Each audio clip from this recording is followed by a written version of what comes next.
दोनों एंकरों को कुछ नहीं होता जो दिन रात दंगा फैलाते, दिन रात अनाप शनाप दूसरे समुदाय के बारे में कहते हैं, लेकिन दंगा भड़काने के आरोप में पीएचडी के छात्र को सलाखों के पीछे भेज दिया गया। 1000 दिन को आप याद रखें, ये 1000 दिन सिर्फ उम्र के नहीं हैं, ये 1000 दिन भारतीय नागरिक समाज, न्याय व्यवस्था के अफसोस के दिन भी हैं।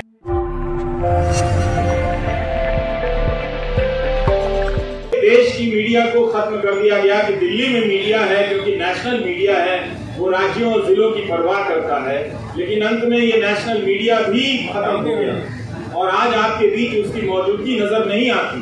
कोई हाथ उठाकर नहीं कह सकता कि हाँ वो यहाँ पर खड़ा है, उसके चैनल पर उसका लाइव प्रसारण हो रहा है। अगर कोई ऐसा है तो उसके लिए ताली बजा दीजिएगा, नहीं तो आप सब अपनी निष्ठा और अपने कर्तव्य निष्ठा के प्रति खुद ही ताली बजा लीजिए, आपके लिए तो कोई आएगा नहीं।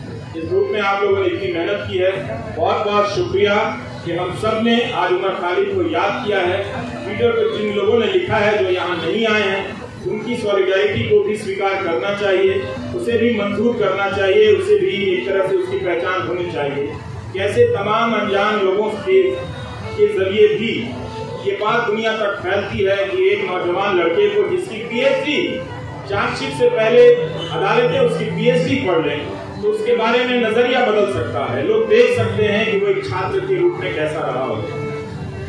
उमर खालिद की दोस्त आकांक्षा अपेक्षा प्रियदर्शनी का मैं एक नोट पढ़ रहा था कि जब वो मिलने गई और उमर खालिद ने बताया कि कोविड के दौरान सुप्रीम कोर्ट के आदेश से कई लोगों को जेल से बाहर जाने की इजाजत दी गई और जब वो लौट कर आए तो उन्होंने पूछा कि आप अभी तक यहीं, मतलब उस महामारी में भी किसी को ये याद रहा कि एक कोई उमर खालिद है जिसे बाहर नहीं भेजना है।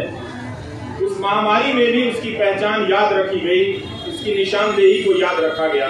इस तरह की नाइंसाफियां जो एक आम कैदी को मिलनी चाहिए वो भी उसे नहीं मिलती नजर आ रही। ये बहुत चिंता की बात है और जब तक ये है, अदालतों के मंच से बड़े बड़े न्यायाधीशों का बोलना हमें खाली सा लगता है, हल्का सा लगता है कि वे अंडर ट्रायल और अधिकारों की बात बहुत संजीदगी से करते हैं। कई बार ऐसा लगता है कि शायद वो बात कहने के लिए करते हैं, नहीं तो ये बात अपने फैसलों में ही पलट कर देख लेते कि जब सबके लिए वो फैसला हुआ था तो क्यों इस व्यक्ति के लिए, क्या वो व्यक्ति इतना ज्यादा खतरनाक है। मीडिया अगर धारणा बना दे, मोदी मीडिया का एक है रोज दंगाई मानसिकता फैलाता है, उसके खिलाफ कोई कार्रवाई नहीं हुई और उस तरह के एंकरों से किसी को देशद्रोही बना दिया जाता है, उस पर राज्य व्यवस्था और न्याय व्यवस्था उसे लेकर इतना क्रूर हो जाती है, कोई दया भी नहीं दिखाती है, उसका प्रदर्शन नहीं करती। हमारे तमाम न्यूज चैनलों के एंकरों ने बुलंदशहर के मामले में क्या हाल किया आप सभी ने देखा। वो कल्पना कर लेते हैं मूर्तियां जिन्होंने खंडित की वो किस समुदाय के हों, वो रिपोर्टिंग अब नहीं करते। इसी तरह से उन्होंने उमर खालिद के बारे में कल्पना कर ली और उसे वास्तविकता में बदल दी। ये तो गनीमत है कि वहाँ की पुलिस डिपार्टमेंट को ये बात समझ में आ गई कि कुछ खतरनाक चीजें हैं।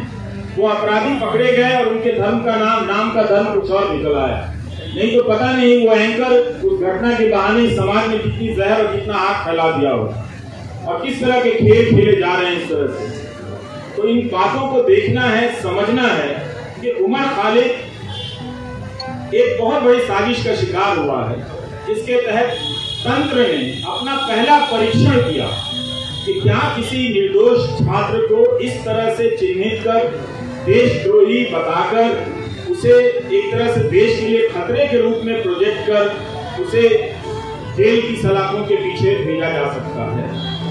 और ये उनका परीक्षण उमर खालिद के मामले को देखकर या भीमा कोरेगांव के केस को देखकर लगता है कि सफल हुआ।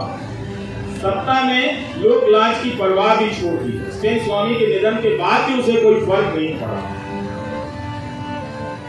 किसी बात का कोई फर्क नहीं पड़ रहा। यही आज की सरकार का उसकी समझ है या उसकी पहचान है। हम सबको ये नोट करने की बहुत जरूरत है। एंकरों को कुछ नहीं होता जो दिन रात दंगा फैलाते, दिन रात अनाप शनाप दूसरे समुदाय के बारे में कहते हैं, लेकिन दंगा भड़काने के आरोप में पीएचडी के छात्र को सलाखों के पीछे भेज दिया गया, जिसके मामले में ट्रायल शुरू नहीं हुई है और ना ही चार्जशीट वगैरह सब ये चीजें पेश हुई है, ना जमानत मिली है इस मामले में। तो हमें इस अंतर को पहचानना है कि कुछ लोगों को दंगा फैलाने की खुली छूट मिली हुई है गोली मारने के नारे लगाए जा रहे हैं। वो कौन लोग थे जो इस कानून को लेकर आए और आज तक इस कानून को लागू नहीं कर सके? इस कानून को लागू करने के नियम तक नहीं बनाए गए, लेकिन 2019 के दिसंबर में आप जाकर देखिए लौट।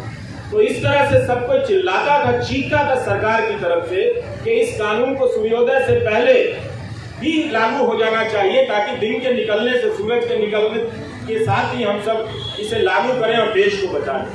मगर अब उस कानून का नाम वो इलाकों में ही जाकर नहीं लेते।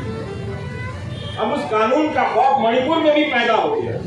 वहां भी कुकी जनजाति के लोग इस बात से चिंतित हैं, घबराए हुए हैं कि क्या कहीं ऐसा होगा कि हमें भी एनआरसी की यातनाओं से गुजरना हो। तो मणिपुर को लेकर देख लीजिए या दिल्ली दंगों को लेकर जिसकी जवाबदेही तय होनी चाहिए थी, गृह मंत्री, उनकी जवाबदेही तय नहीं, आज तक तय नहीं। गोली मारने के जो नारे लगा रहे थे उनका मंत्रिमंडल में प्रमोशन हो जाता है। सुप्रीम कोर्ट को कहना पड़ा दिल्ली पुलिस से कि ये जो नारे लगा रहे हैं वो मेडिकल प्रिस्क्रिप्शन नहीं है। इसके बाद भी जो व्यक्ति शांति की अपील करता रहा, शांति की बातें करता रहा, वो दंगों की साजिश के आरोप में जेल में इस तरह से बंद कर दिया गया है। तो इस 1000 दिन को आप याद रखें। ये 1000 दिन सिर्फ उम्र के नहीं हैं, ये 1000 दिन भारतीय नागरिक समाज, न्याय व्यवस्था के अफसोस के दिन भी हैं, उनके शर्म के भी दिन। नमस्कार, थैंक यू।